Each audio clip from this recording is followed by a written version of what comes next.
lot, and some of these vocab are not specifically types of infections, but they are relevant factors, let's say.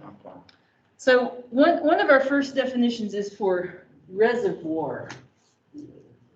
Reservoir, and a reservoir is the place in the world where a pathogen is reliably found.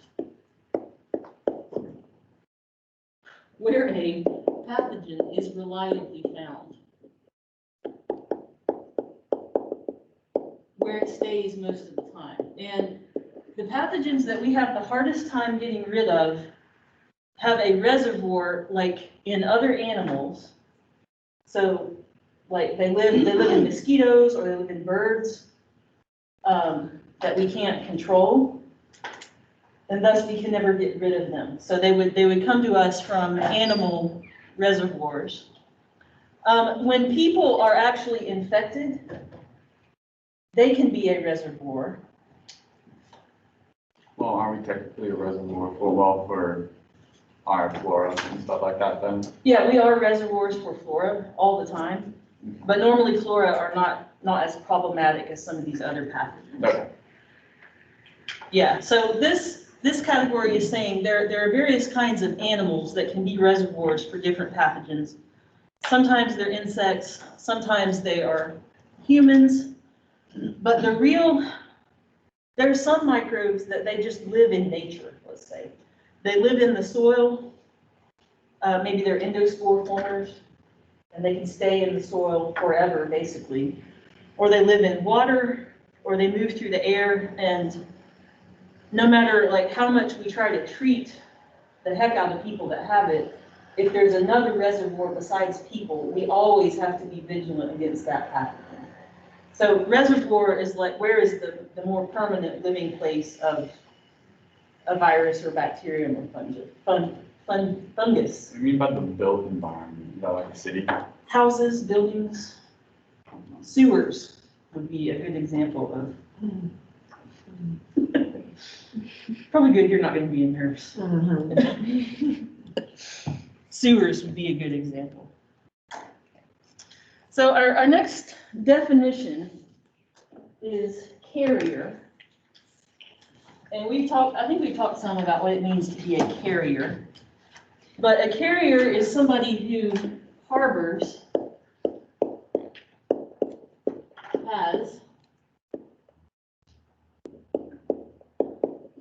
they have the pathogen, but they are not currently suffering its effects. Or let's say they're not currently suffering damage from it. So that'd be like the first 2 to 7 days of COVID until you develop symptoms then? That would be one example of being a carrier. So this is like the overall definition of carrier. And over here, where it says carrier states, these are the subtypes of carriers. Could you repeat the definition of carrier really quick? Yes. Yes, thank you for asking. So the definition, it just came out really loud, which it always does. So I'm glad Hawken gets to hear it because it used to be you. I'm sorry. So a carrier harbors or has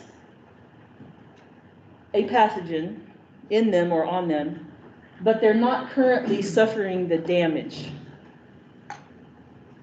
So it's like they are containing the pathogen, but they are not feeling its effects. That's the overall definition of carrier. And then this slide that has the picture of all the different carrier states people, there are, what, five subtypes of carriers, and that's what I'm going to go through next. So the first one, the first big category of carrier is considered to be asymptomatic. Asymptomatic, and it used to be hard for me to explain this, but now I feel like everyone understands now what asymptomatic. So you're infected,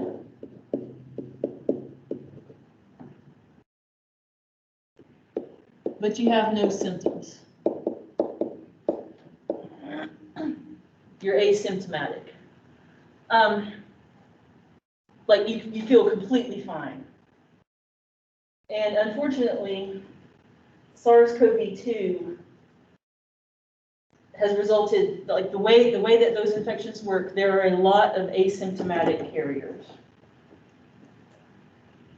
And also a lot of barely symptomatic carriers. So the difference between asymptomatic carrier and an incubating carrier is you can kind of think about, this is a subcategory of asymptomatic. These people will develop symptoms at some time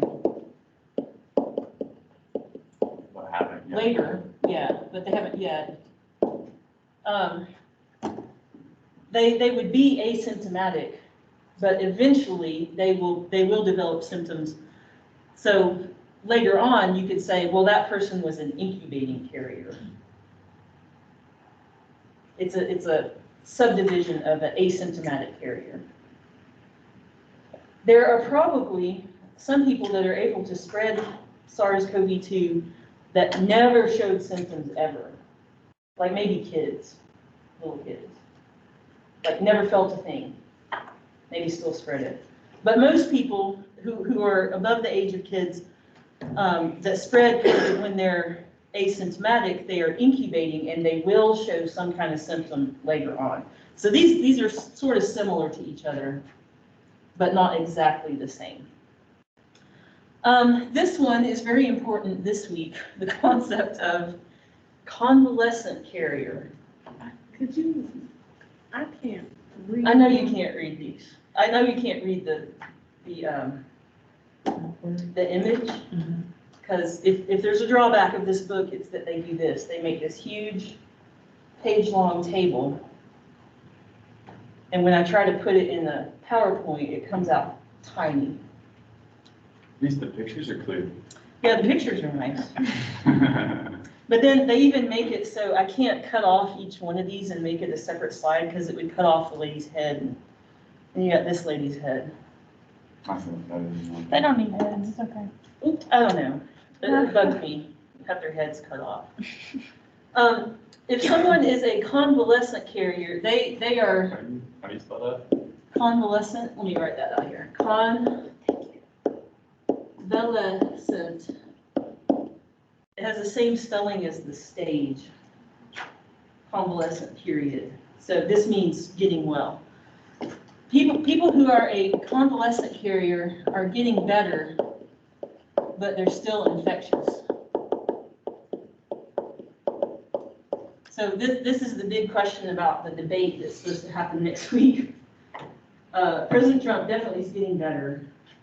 The big question is he still infectious? Which is why you have to quarantine for the 14 days then, right? Which is why you're supposed to quarantine for the 14 Yeah. days. Because I mean, like I tested negative halfway through, but then I guess that was the concern. Okay. Well, the concern in your case, if you're quarantined for 14 days and you tested negative halfway through, it's still possible that you could Okay. show up Okay. with symptoms later. Because that'll just depend on the test if they're testing for like antibodies or something else. They're Right? they're testing, do you actually have the virus Okay. in you? That makes sense. Yeah, so just because people are feeling better, sometimes depending on the disease, they can still spread it. So that's the big thing, like, does he still have virus in his body? Does he not? He's definitely getting better, he's definitely feeling better. I don't know, it's just so fascinating. Like any other person, like, that's my private medical information. But probably most other people would also just stay home 14 days. Time is short before the election, so it brings up a lot of questions. Then you have something called chronic carrier. I better write out what that is. Chronic carrier. This one was incubating, the second one down. Incubating, convalescent, chronic. And chronic carriers, you can think of them as they are in a latent phase. Let's say their disease is in a latent period or kind of like remission. Okay, so I'd be like mono, because I was still contagious for like a year after. I'll try it. Yeah, mono could be an example, or there are people that can have tuberculosis. Once you have tuberculosis, which I hope you don't ever, but you have it for a very long time, and it's very difficult to get rid of it. You have to take medicine for years and be very reliable with taking your medicine. But you can go through times when you've got tuberculosis where you're technically still infected, but it's currently in remission or it's latent and you're not feeling it, but you can still transmit it to other people. Being a chronic carrier means that you have to have a long-term infection. Not every infection would go through chronic carriers because it has to be a very long-term infectious disease. So then, would that person then infect a person with the latent type of that disease, or would it be like an active? They would transmit the pathogen to the person and to the other person, and at some point in the other person, it would become active. Okay. Yeah. These can be harder to track, but this is also like if you are a tuberculosis carrier, you cannot work in certain parts of the hospital until you get rid of it, so that you're not a chronic carrier. Mhm. You all eventually will be tested for that if you haven't already. And then we have this one, which is very important, passive carrier. Passive carrier is different from all of these others because the passive carrier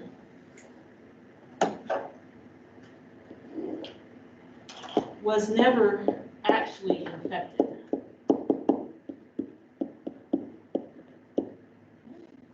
So you might think, how is this possible? The passive carrier has the pathogen on them, but it never was in them. It never attached and actually invaded their body, So then, but it's on them. it's not like the other day when you said like, it could get in your lungs, but then the fluid would keep it from attaching and just cough it back out? Or is that Could be the more realistic scenario for a passive carrier. So in this little picture here, here's a nurse in her scrubs, and she is, I think this is a bedpan or something. Like, I think it's a bedpan, and she is treating this patient, and there are pathogen on the bedpan, these little colorful things. And then she's not wearing gloves, and infection control nurse would be like, beat down, write you up, all that. Because if she could have it on her,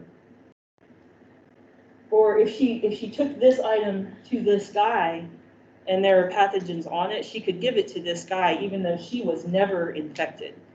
It was just on her person or on her clothes or. So it's more like an intermediate thing between two other infected Yeah. diseases. The person who is a passive carrier is like the pathogen hitches a ride on them from place to place, but it never infected them. It's just on their person, on their clothes, or it could be that, you don't reuse the medical supply, you don't take it to the next person. That would be passive carrier. There's a lot of ways to be a carrier, but every carrier has the pathogen somehow. These first four, the pathogen is in them, infecting them technically, but they don't feel it, or they don't feel it much. But the passive carrier is just on their outside, on their clothes, on their glove, on the object that they're moving. I have a question. Uh-huh. When I was doing that quiz, it went over a list, Uh-huh. and I don't know what I got wrong on Uh-huh. it. Oh, Canucci's? Oh, Cooks? I said Canucci's. Oh my God. Okay, never mind. I answered. Was the it wrong Cook's question. postulates? I don't I know. remember there was a question about that. So next definition about types of infection is whether an infection is zoonotic. Or some people pronounce this zoonotic. I like zoonotic. And a zoonotic infection has to involve an animal, like a non-human animal, in some aspect of the pathogen life cycle or transmission. It has to involve an animal in some aspect of the pathogen life cycle or transmission. It's like the animal is important to the transmission of this disease. So for like Ebola, for instance. Isn't that Yeah, kind of Ebola, disease? is it on here? It's not, but because it came out of an animal originally, that would be a zoonotic source of Ebola. Or, you know, all of these different types of infections depend on an animal to transmit it. So actually, Ebola now is person to person. Mhm. When it first jumped out of primates into people, it had a zoonotic source, but now it's able to transmit person to person. So it actually now would not be considered zoonotic, but something like West Nile, you only get West Nile from a mosquito. You can't get it without being bit by a mosquito. So it's a zoonotic infection. Or here's a good one. Salmonellosis. This is food poisoning. Some cases of salmonellosis, you're getting salmonella from your turtle. Like that's a problem with pet turtles. You have one? Yeah, like, don't kiss it. Don't kiss it. Wash your hands. If you get the disease directly from an animal, it's zoonotic. A lot of them are mosquitoes, mosquito-borne diseases. Isn't ringworm, that's a wrestling type thing, right? You can get it person to person, but you can also get it from animals. Okay. Yeah. Would you It say is. that a lot of these, like, a lot of viruses and stuff start as this and then transfer to human, like, over time? Sometimes, but most of the ones they have on here are not human to human. Ringworm can. Like that one can be human to Start, like, human. most of them start from animal to human. Most infectious diseases probably sometime in their history of the past came to humans from animals. At some point in the past. Yeah. How much of this list are gonna need to know, or just need to know the zone? Not just zoonotic. Okay. So toward the end of the semester, certain of these diseases you all will be assigned to give presentations about. Oh, cool. And that's when you need to know that this one is caused by this thing. Okay. Yeah, but for now, zoonotic. And to recognize if I had a scenario where someone is bitten by a dog and they get rabies, like you would pick zoonotic out of the word list and apply it to that scenario. Okay. Yeah.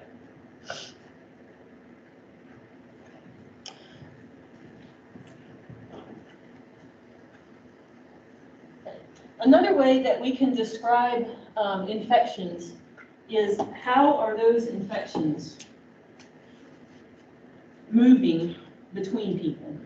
So these two descriptions, vertical transmission versus horizontal, are describing how do the infections move between people.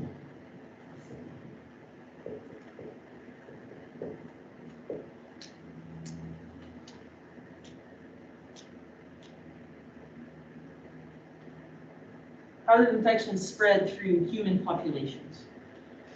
And I'm first going to talk about vertical, because there are fewer ways that a disease can transmit vertically. So if we say that a disease has vertical transmission, it is transmitted parent to child.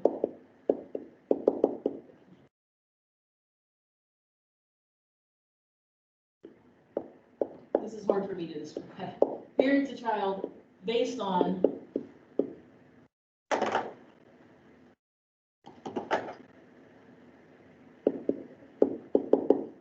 their genetic relationship. So it's easiest for me to describe this in terms of examples. Also, vertical transmission only goes with the very first row of this chart here. So the way that they're describing vertical up there, it says transmission is parent to offspring through the egg, through the sperm, through the placenta, or through milk. It still has to be an infectious disease. This does not mean that it's a genetic inheritance of the disease, but it's because of the reproductive relationship between parent and child. So example, the mom is infected with HIV and the baby gets it before birth. That's vertical. If, this is really rare, but if the egg that gets fertilized has a infectious disease in the egg already, that would be vertical transmission. Or if the baby gets hepatitis from the mom's breast milk, that's vertical transmission. Those are pretty rare. Most transmission in the whole world is not parent to child because of the parent to child closeness, it's horizontal. So all of these upcoming versions of disease transmission would be considered horizontal. So before I talk about other aspects of horizontal, horizontal can include parent to child through normal means.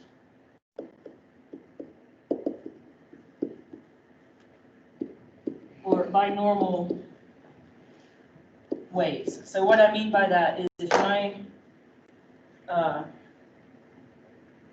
if my son sneezes in my face and then I catch that from him, that's horizontal. Like, it could have been anybody sneezed on me. It's not because he's my son. Didn't like genetically give him that disease. It's not a reproductive related transmission. But then you mentioned breast milk and you have hepatitis C. Wouldn't that be horizontal then? If it's not. It's not classified. genetic It's information. classified vertical because it's assuming that no one ever nurses a child that's not their own. Not on the off. That one's kind of that's not true, but that's not true. But it's kind of a that's hard to classify. But breast It's milk kind is of in the gray classified. area. It's kind of a gray. Yeah, that's the term I was trying to think. Gray area. Because like how you could describe that as like a genetic transmission between child Yeah, it's like and child. if the milk came from a milk tank and the baby got the infection, then it would be considered horizontal. But I try not to put the like iffy ones in scenarios on the test. Yeah. Most diseases between parents and kids, it's still horizontal because it's not because it's their kid, it's just happen to be two people.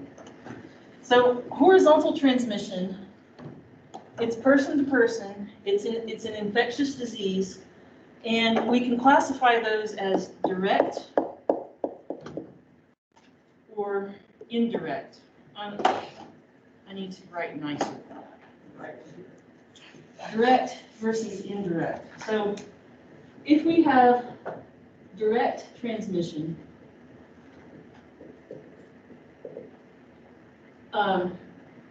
that transmission is body fluids touch. That's a good brief definition. Direct transmission is you have body fluids touching and the disease spreads that way.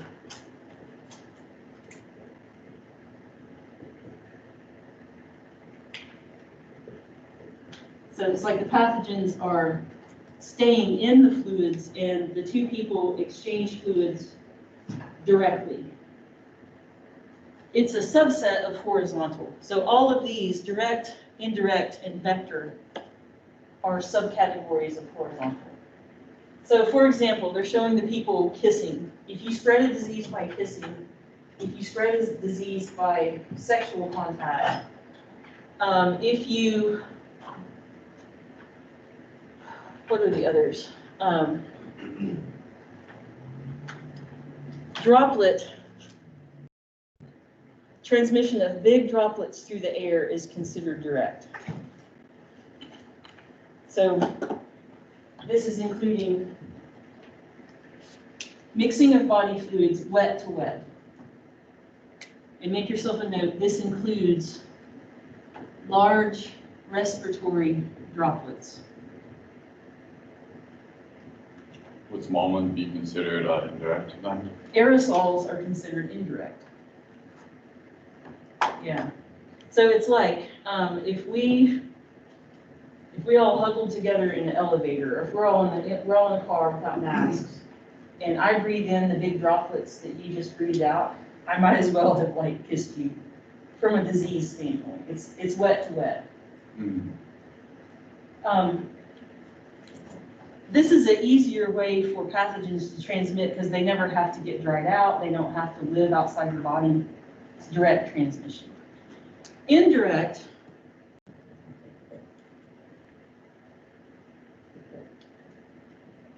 is meaning that the pathogens are going to stay outside bodies longer.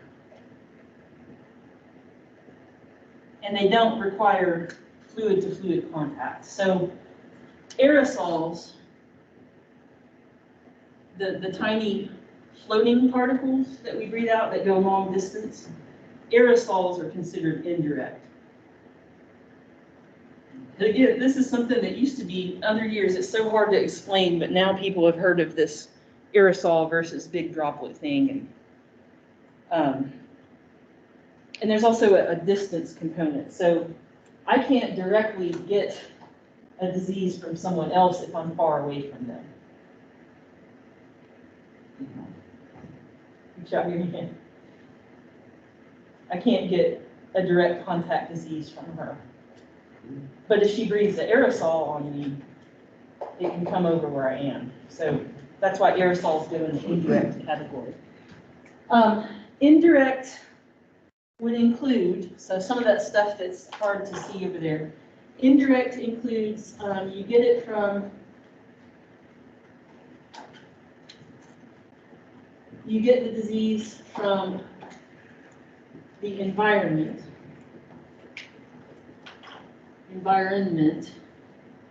You get the disease from an object that's contaminated.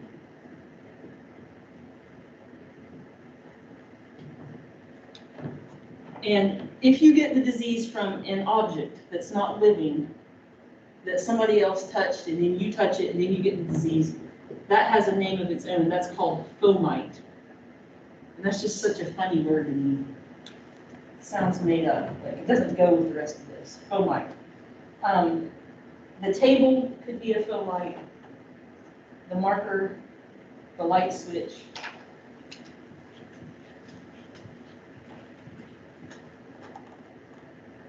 But an object that, like an inanimate object, is still considered to be a part of the horizontal. I mean, It's the still direct horizontal. contact. Yeah, it's indirect.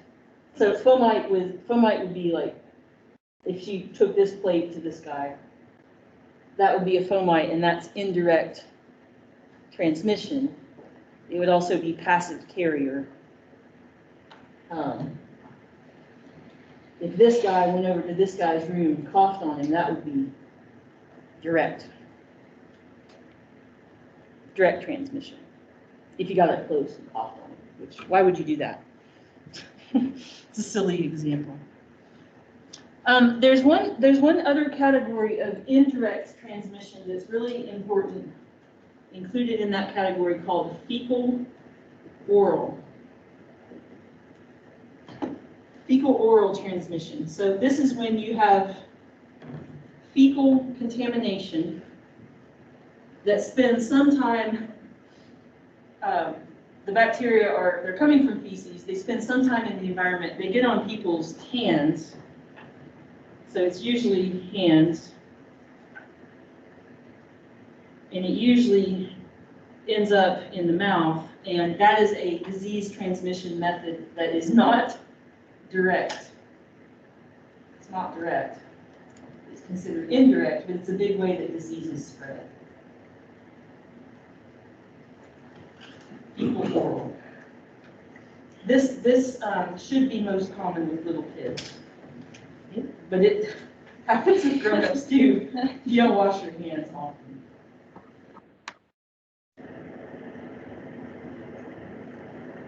Fecal oral is considered indirect. One separate category of horizontal transmission is if the disease is going through a vector.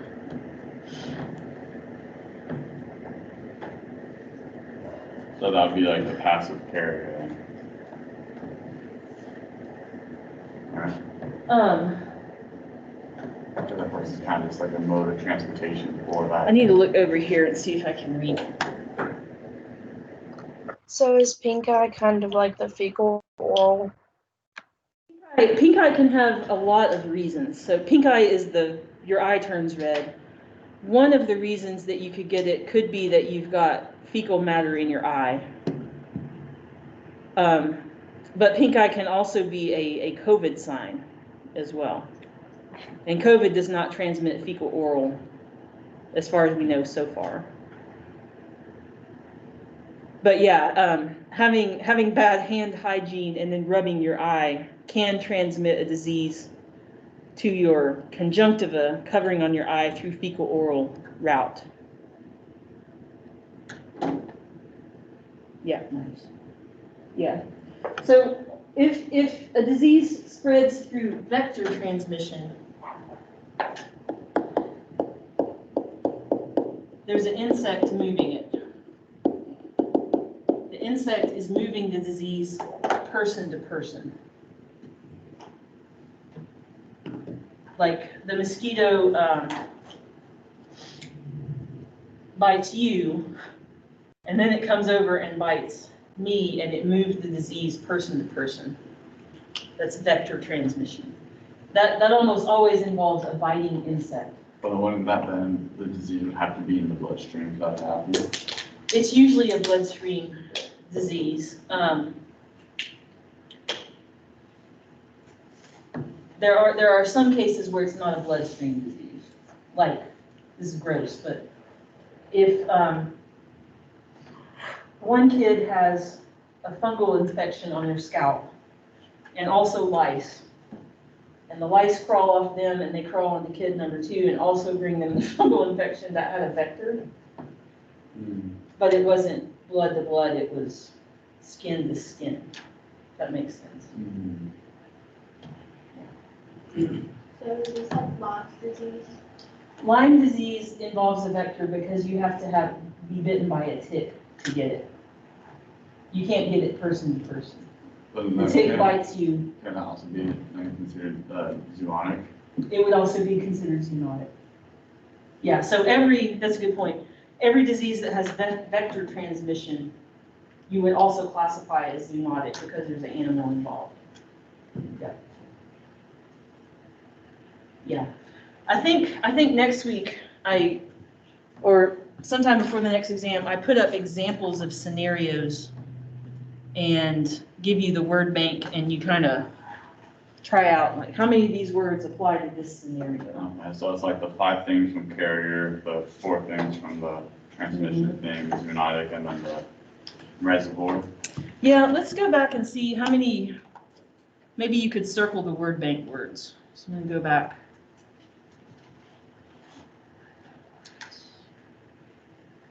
Yeah, so we have reservoir. Reservoir is one of the word bank words. I don't put just carrier. I put the 5 kinds of carriers.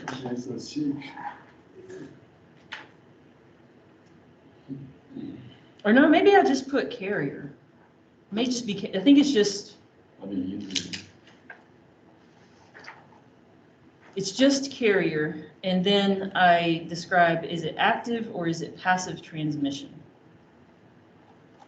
I need to add that in to our word bank list. You have zoonotic.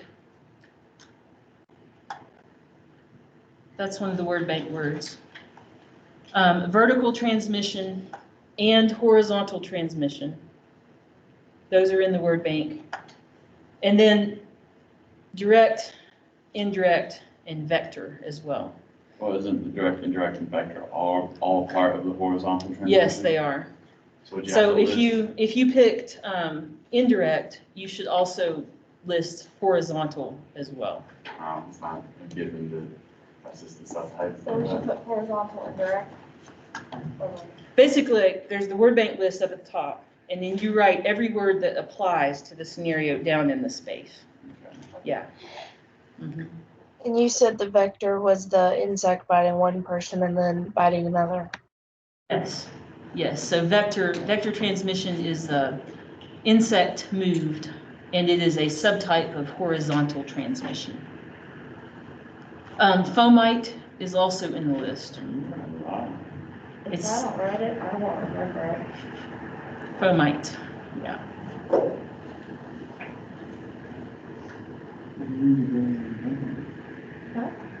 Oh, here, I wrote down every single thing you said. I love that. I'm telling you, if I don't remember it.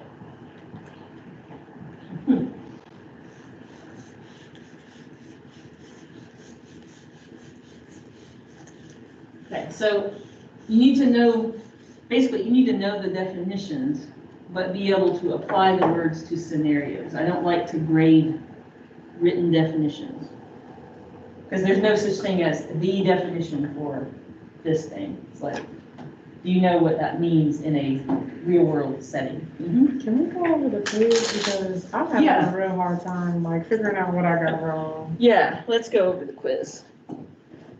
What time is it? I think I got enough time. 121.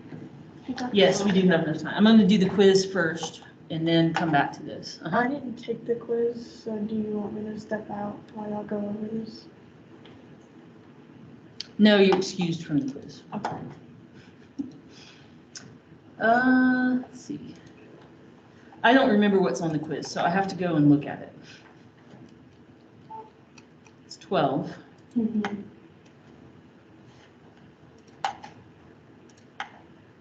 It even gives you a warning? I know. Like sometimes I go look at the quiz and I don't actually answer it and I get a 0. It's funny. Isn't it? Okay, a person who is a carrier of the disease harbors the pathogen but doesn't suffer from it. So that's that answer. Zoonotic infections are associated with animals. I laugh because I put zoo. Thought that was funny. Okay. They don't have to come from a zoo. Which famous microbiologist developed the postulates? That's Cook.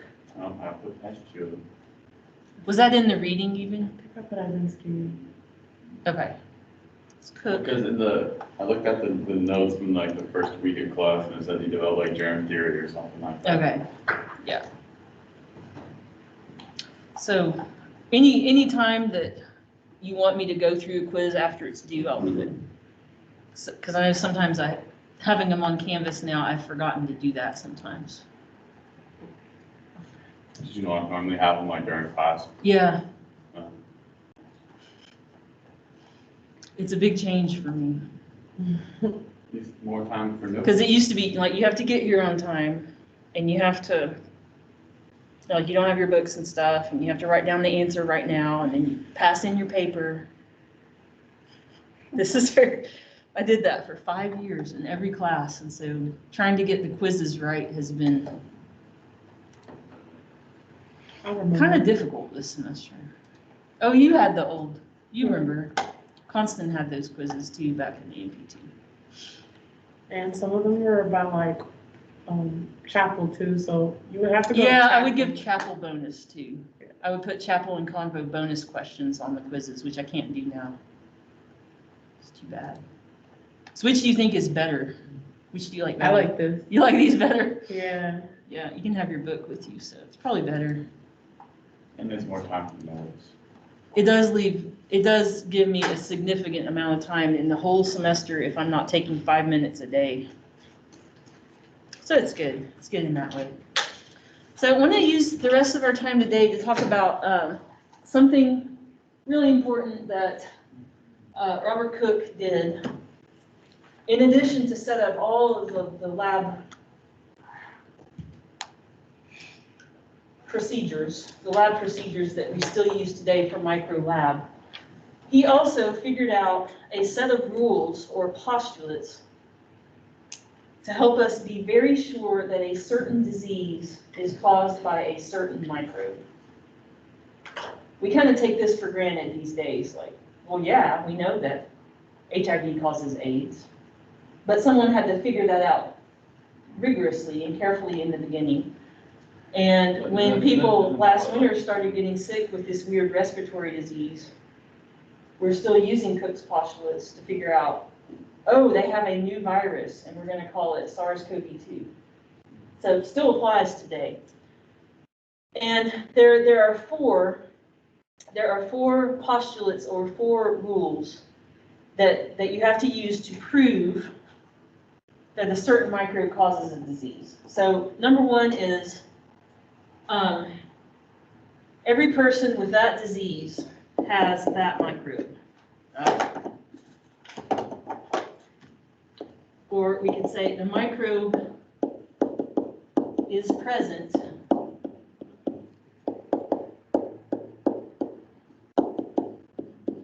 in every infection with that disease. So that's the first rule of his. Yeah, that is the first postulate.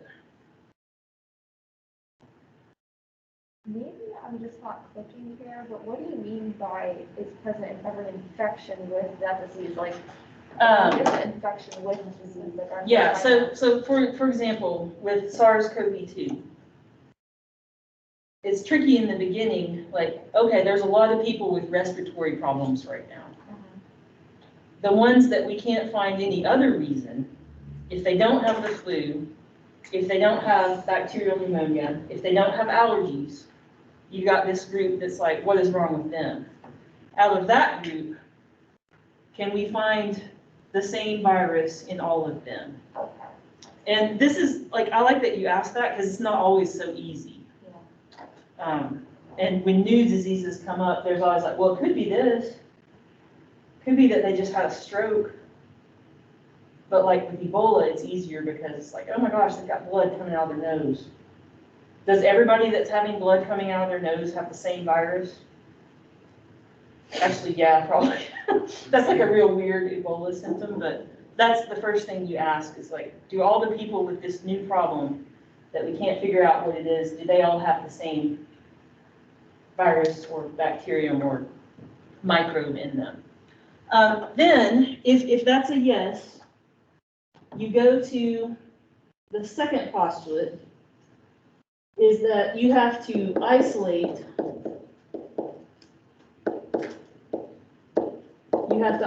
the microbe and grow it in a lab.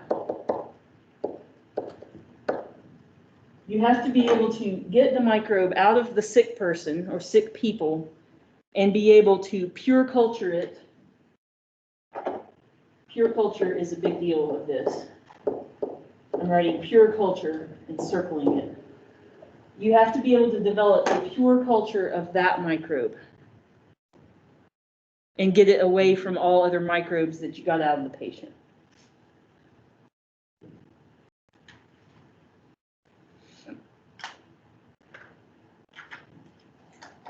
And that can be sometimes difficult to do. It's harder for a virus than a bacterium.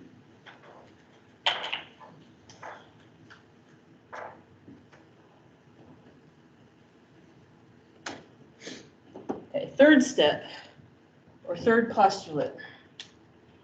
You have to take that pure culture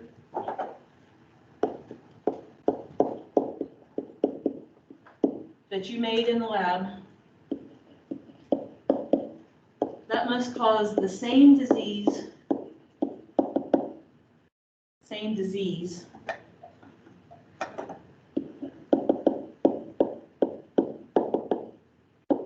in new hosts.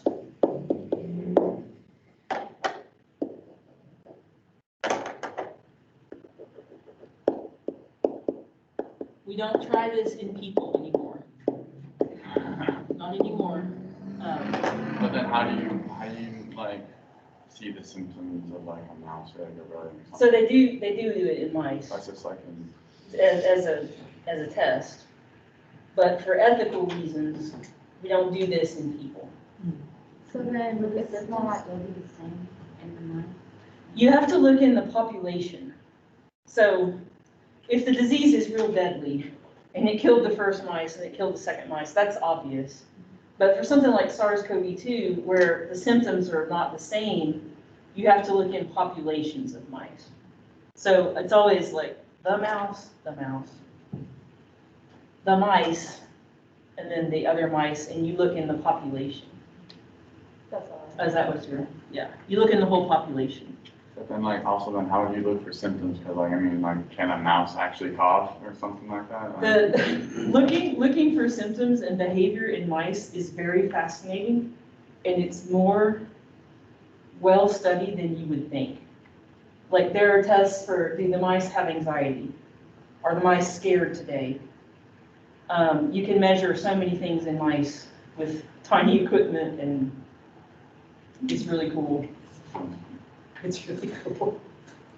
And most of that I learned from like my students' presentation in science seminar. Like, this is how we know that the mice are depressed. All these tests show. This is how we know that the mice, their brain isn't working well because they can't do the maze as fast. But a lot of it is, you know, they can have a temperature, they can have a fever. You measure like how much they're moving. Are they just lying around? You can measure all different things. Do they have pneumonia? You can take bacteria out of their blood. It's amazing. I don't want to do it, but I like to read about it. Okay, last postulate and last thing for today. You need to recover the same microbe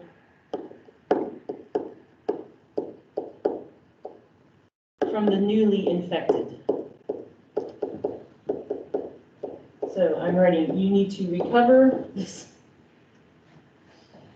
You need to recover the same microbe from the newly infected.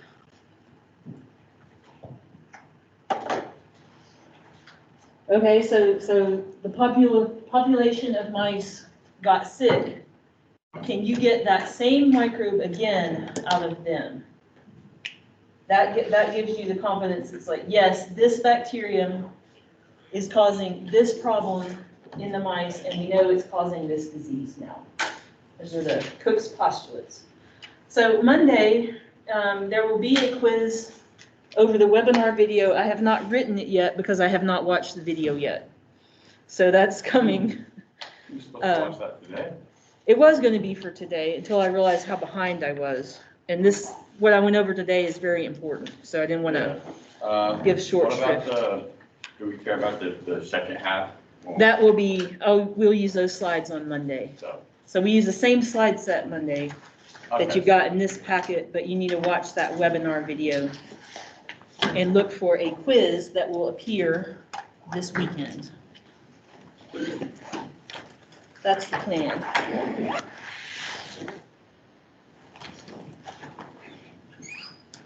Do not catch COVID this weekend. Do not get in quarantine if you can help it. I know sometimes you can't help it. Stay healthy. No, Take care of you.